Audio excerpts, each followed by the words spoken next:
One of the biggest misconceptions about end time prophecy, including the Antichrist, and one of his characteristics is that he will be gay.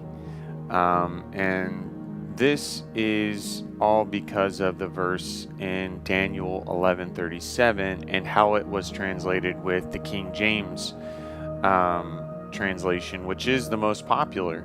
And so if you have ears to hear and eyes to see, and you want to know the truth, then you'll see what I have to say here, and we'll kind of deep dive into this verse and get a better idea of what it's really proclaiming.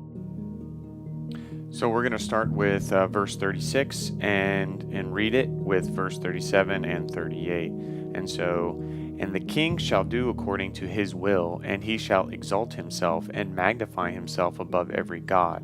And he shall speak marvelous things against the God of gods, and he shall prosper till the indignation be accomplished. For that is determined shall be done. Neither shall he regard the God of his fathers, nor the desire of women, nor regard any god, for he shall magnify himself above all gods. But in this estate he shall honor the God of forces, and the God whom his fathers knew not shall he honor with gold, silver, and with precious stones and pleasant things.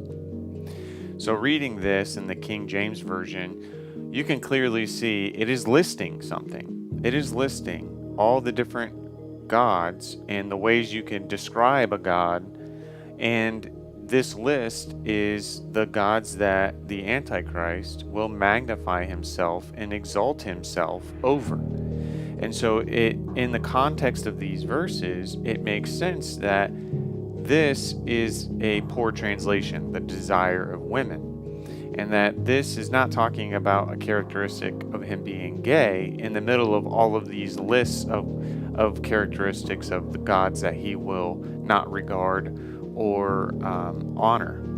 And so that being said, the best way for us to look at this is to broaden our horizons and leave the King James Version and go to other versions and see how they translate them.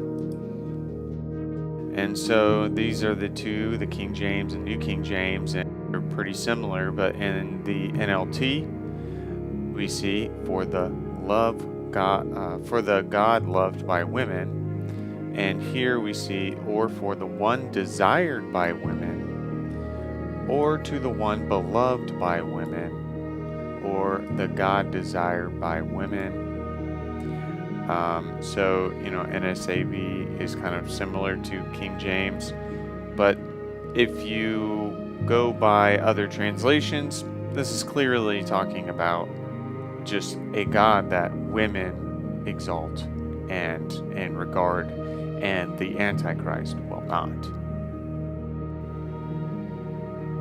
So what is this God that would be the desire of woman? Well, we're going to look at this Bible commentary from Cambridge. This is BibleHub.com, and the commentary Daniel 11:37.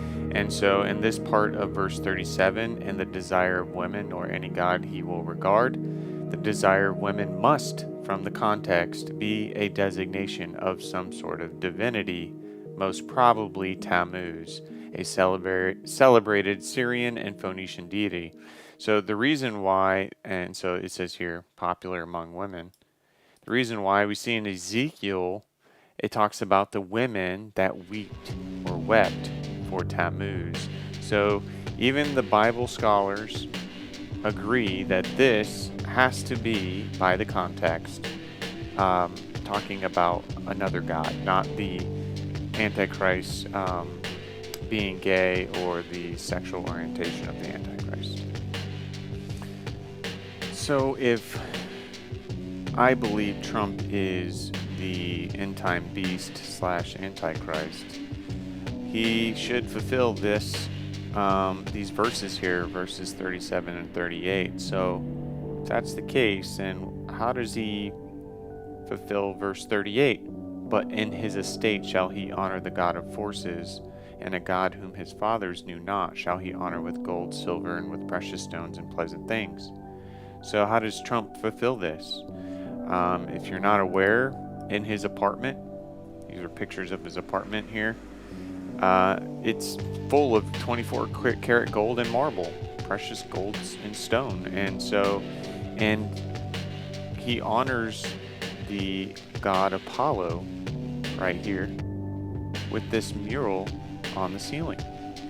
So he honors a god that his fathers did not know, and with precious gold and stone.